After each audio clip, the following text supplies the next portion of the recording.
एक लड़की वाला भोपाल के अंदर मेरे साथ मामला आया, मौलाना 2-3 सालें हो गई मेरी बेटी बड़ी परेशान है, कुछ असर है उसके ऊपर, ज़रा देख लो। मैंने कहा भैया मुझे देखना वेखना नहीं आता, मैं क्या, अरे मौलाना चलिए तो कुछ दमम कर दीजिए, देख तो गए तो वो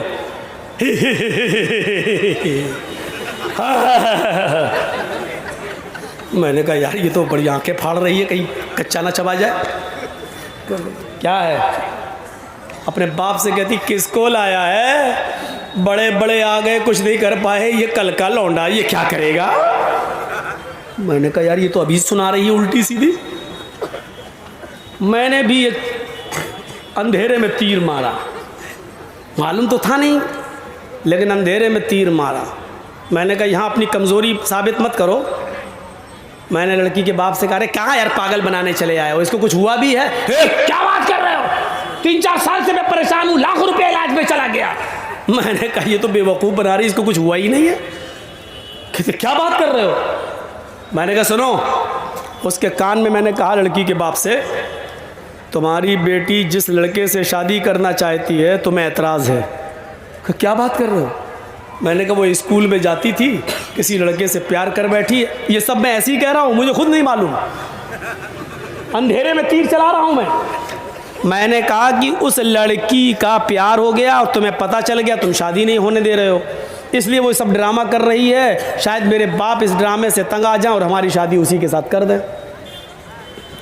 कि मौलाना ये बात तो सही है कि उसको किसी लड़के से प्यार हुआ है, लेकिन वो ऐसा क्यों करेगी। अब हमें कड़ी मिल गई, कड़ी ये मिल गई कि बाप ने इस बात को कबूल कर लिया कि हाँ किसी लड़के से प्यार हुआ है। मैंने कहा ये प्यार का मैटर है। मैंने कहा चलो जर्जीस, दिल में सोचा इसका इलाज करके देखो, बस एक अंधेरे में तीर। मैंने कहा अच्छा ठीक है, एक काम करो 1 किलो सरसों का तेल लाओ। वो लोग ले आए जल्दी से। मैंने उन्हीं के सामने कहा स्टोव जलाओ, स्टोव जला दिया। मैंने कहा कि इस तेल को कढ़ाई में गरम करो। वो गरम होने लगा, उबलने लगा, खोलने लगा।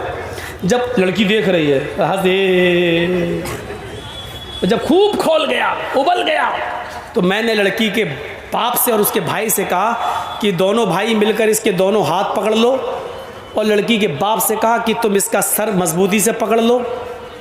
बोले क्या करोगे। मैंने कहा मैं बताता हूँ। मैंने कटोरी में ऐसे तेल लिया और मैंने आगे बढ़ा, खोलता हुआ तेल। कहने लगे क्या करोगे। मैंने कहा वो इस लड़की के कान में मैं डालूंगा ये तेल। बोले क्यों। मैंने कहा जो शैतान इसके अंदर घुसा हुआ है वो कान और आंख के रास्ते से अभी निकल के भागता, तुम देखिएगा। मैं इस लड़की के कान में डालता हूँ ये तेल, खोलता हूँ, पकड़ो कस के। जैसे हम लेके आगे बढ़े, हमने कहा पकड़ो पकड़ो। हमने कहा इस लड़की को कुछ नहीं होगा, वो जिन्नात भागेगा जो इसके अंदर है, पकड़ो। उन लोगों ने मजबूती से पकड़ा और जैसे ही मैं करीब गया वो कहती ए मौलवी क्या कर रहा, मुझे कुछ नहीं हुआ, मुझे कुछ नहीं हुआ। अबे मेरे कान फाड़ेगा, मेरे पर्दे फाड़ेगा, अरे मुझे कुछ नहीं हुआ। मैंने कहा देखो ये तो कह रही कुछ नहीं हुआ। मैंने कहा बता कब से बेवकूफ़ बना रही है, अपने आप सब कह। मैंने जल्दी बता नहीं तो अभी 3 साल से। क्यों, हमारी शादी नहीं होने दे रहे हैं वहाँ। हमने देखा 3 साल से ड्रामा कर रही है, 3 साल से।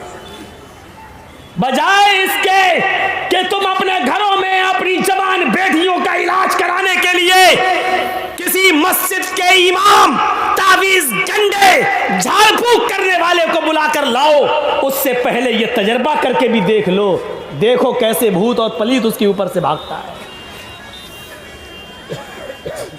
लाते हो कठमुल्ला को, वो कहता है जिन्नात है, 40 दिन तक सूरह जिन पढ़ना पड़ेगी। आप कहते हो मुझे मालूम नहीं है। मौलाना साहब आप घर पे आ जाइएगा, 40 दिन पढ़ लीजिएगा, 40 दिन के बाद आपको मजदूरी मिल जाएगी। 40 दिन तक वो पढ़ता रहा, आप ऑफिस में जाते हैं, 20 ही दिन हुए, पता चला बेटी भी गई, या बीवी भी था तो बीवी भी गई, वो मौलवी भी गया, और बेटी या बीवी तिजोरी का ताला तोड़ के पैसा और सोना जेवर भी लेके भाग गई।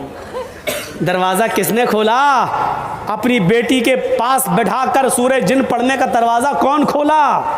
मौलवी था, कोई फरिश्ता तो था नहीं। क्यों, वो बहक नहीं सकता था। क्यों नहीं बहक सकता है, इंसानी तो है, दरवाजे तो तुम खोलते हो।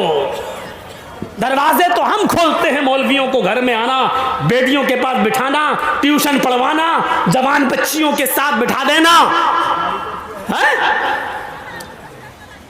कब से वो वाक़या नहीं सुना होगा आपने?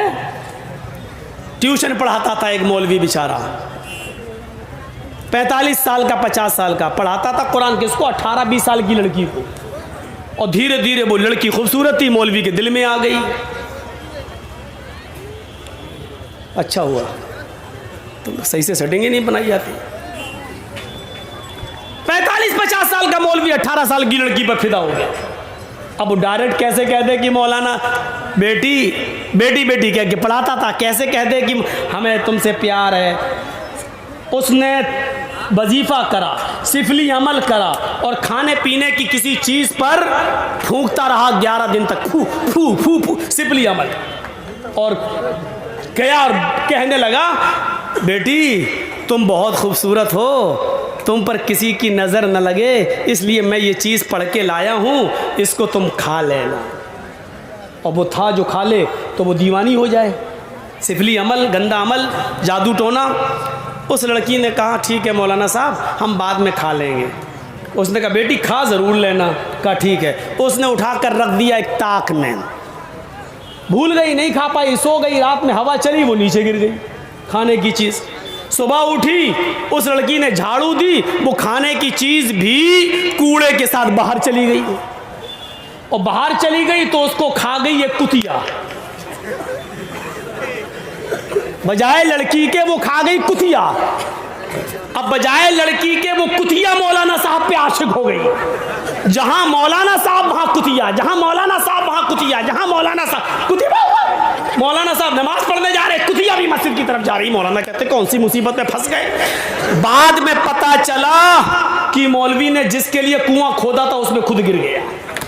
मेरे भाइयों, आप किसी मौलवी से कहो कि मुझे फलां की लड़की से मोहब्बत है, ताबीज़ फौरन दे देगा।